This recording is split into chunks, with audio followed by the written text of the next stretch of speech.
the curse of the dark fiend in the rugged expanse of Eldermoor, where jagged hills rose like the spine of some ancient beast. The village of Blackthorn huddled at the edge of the Black Hollow, a forest of twisted, claw-like trees where light seldom dared to tread.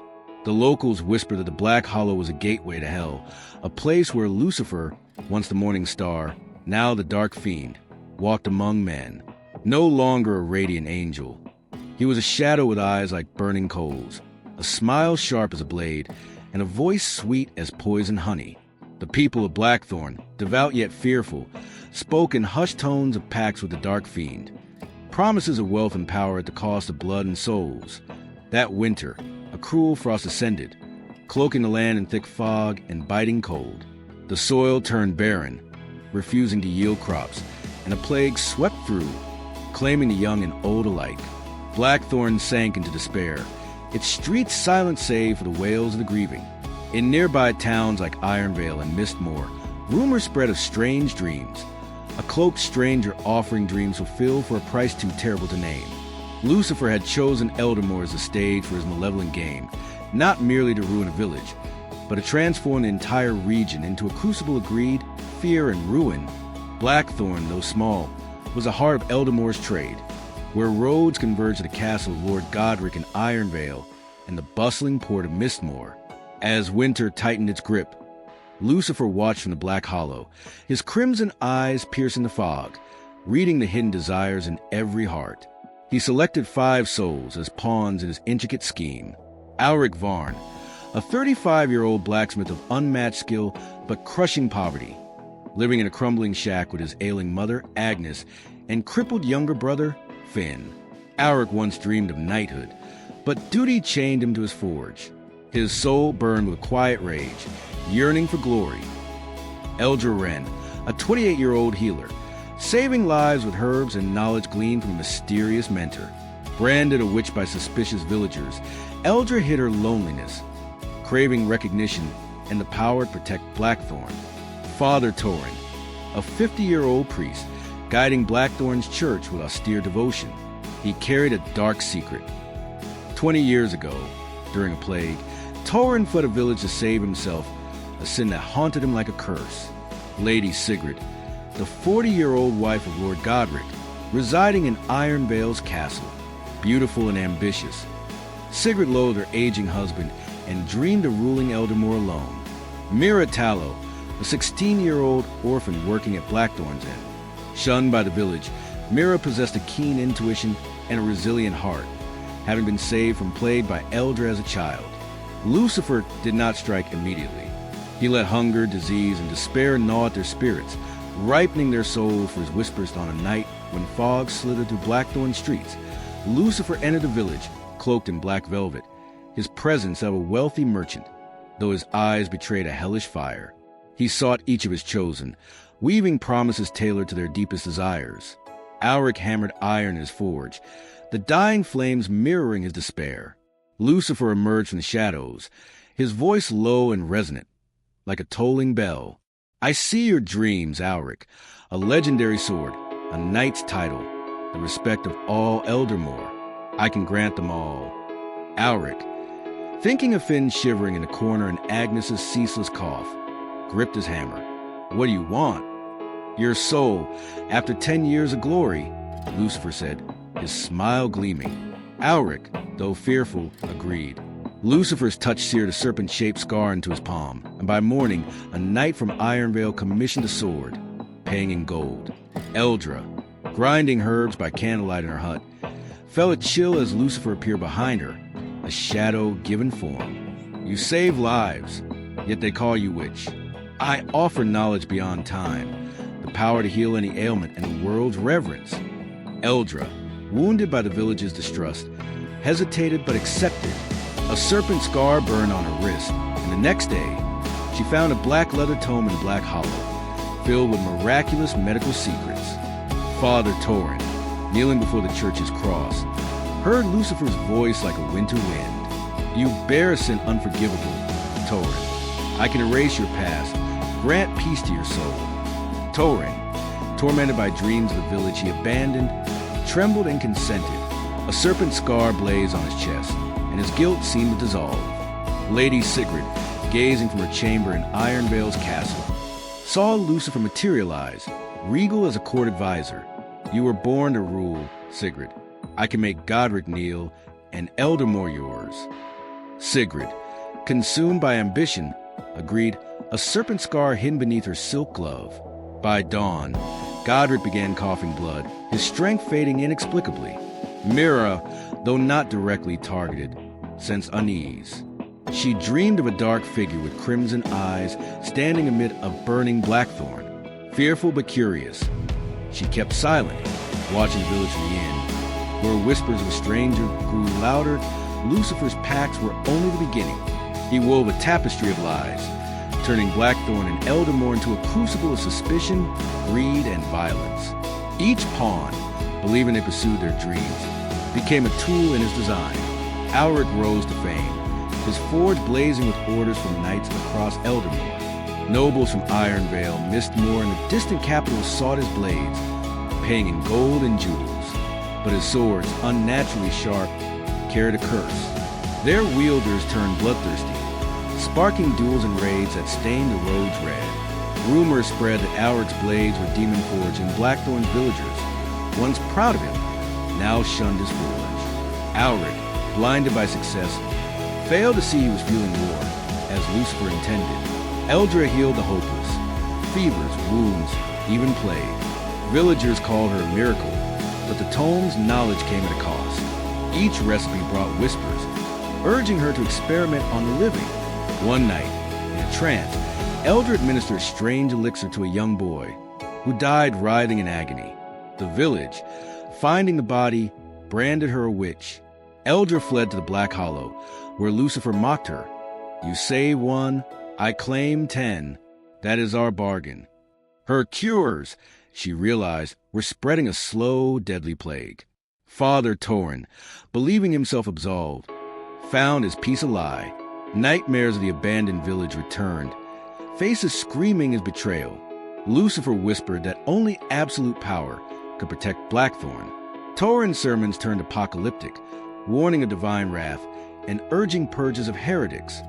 His words sowed panic, turning neighbors against each other. He targeted Eldra as the first witch, unwittingly fracturing Blackthorn's unity under Lucifer's guidance. Lady Sigrid tightened her grip on Ironvale.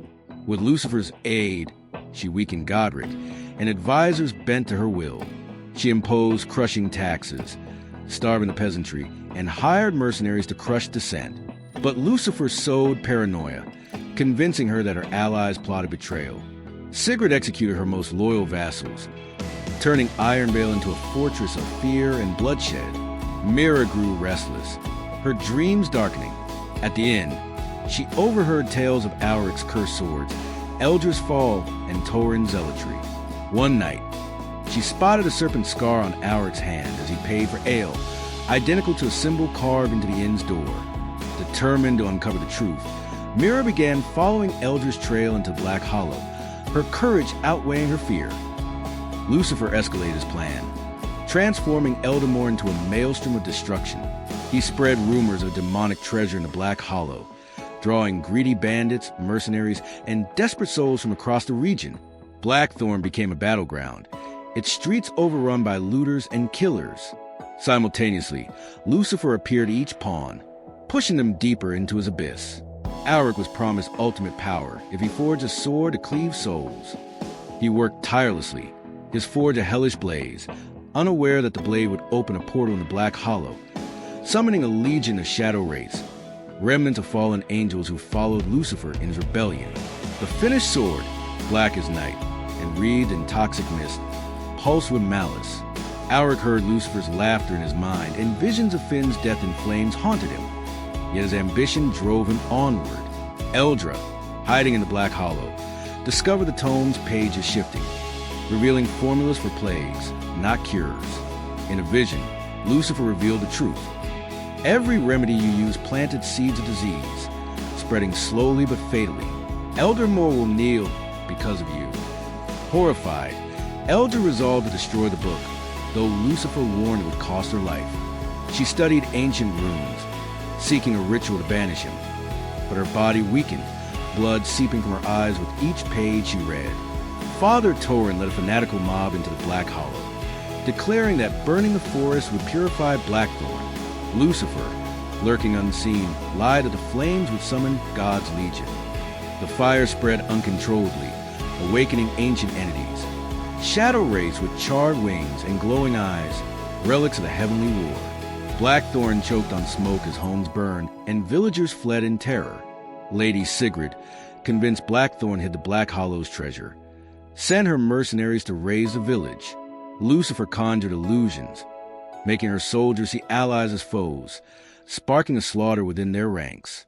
Sigrid, obsessed with power, ignored the chaos, believing only blood would secure her throne. Mira tracked Eldra to a cave, finding her frail but carving protective runes.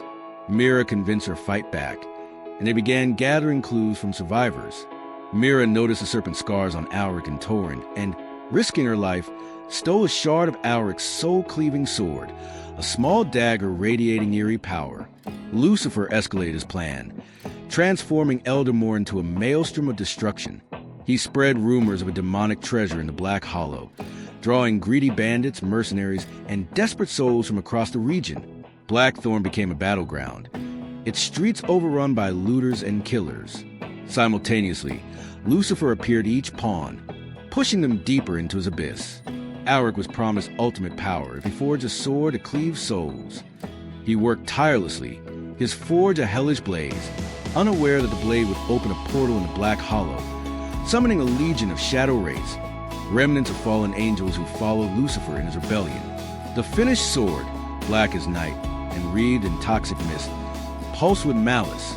Alric heard Lucifer's laughter in his mind, and visions of Finn's death in flames haunted him. Yet his ambition drove him onward. Eldra, hiding in the Black Hollow, discovered the tome's pages shifting, revealing formulas for plagues, not cures. In a vision, Lucifer revealed the truth. Every remedy you use planted seeds of disease, spreading slowly but fatally. Eldermore will kneel because of you. Horrified, Eldra resolved to destroy the book, though Lucifer warned it would cost her life. She studied ancient runes, seeking a ritual to banish him, but her body weakened, blood seeping from her eyes with each page she read. Father Torin led a fanatical mob into the Black Hollow, declaring that burning the forest would purify Blackthorn. Lucifer, lurking unseen, lied that the flames would summon God's legion. The fire spread uncontrollably, awakening ancient entities. Shadow wraiths with charred wings and glowing eyes, relics of the heavenly war. Blackthorn choked on smoke as homes burned, and villagers fled in terror. Lady Sigrid, convinced Blackthorn hid the Black Hollow's treasure, sent her mercenaries to raise the village. Lucifer conjured illusions, making her soldiers see allies as foes, sparking a slaughter within their ranks. Sigrid, obsessed with power, ignored the chaos, believing only blood would secure her throne. Mira tracked Eldra to a cave, finding her frail but carving protective runes. Mira convinced her to fight back, and they began gathering clues from survivors. Mira noticed the serpent scars on Alric and Torin, and, risking her life, stole a shard of Alric's soul-cleaving sword, a small dagger radiating eerie power. Lucifer revealed himself at Blackthorn's smoldering heart, towering like a mountain, his black wings ablaze, his eyes abyssal voids. "You are dust, and to dust you shall return," he roared, summoning the shadow wraiths through Alric's sword. The creatures, with charred wings and razor claws, massacred indiscriminately, cutting down villagers and Sigrid soldiers alike. Mira led the alliance, using the sword shard to carve a protective circle of salt and blood, guided by Cashin's rites.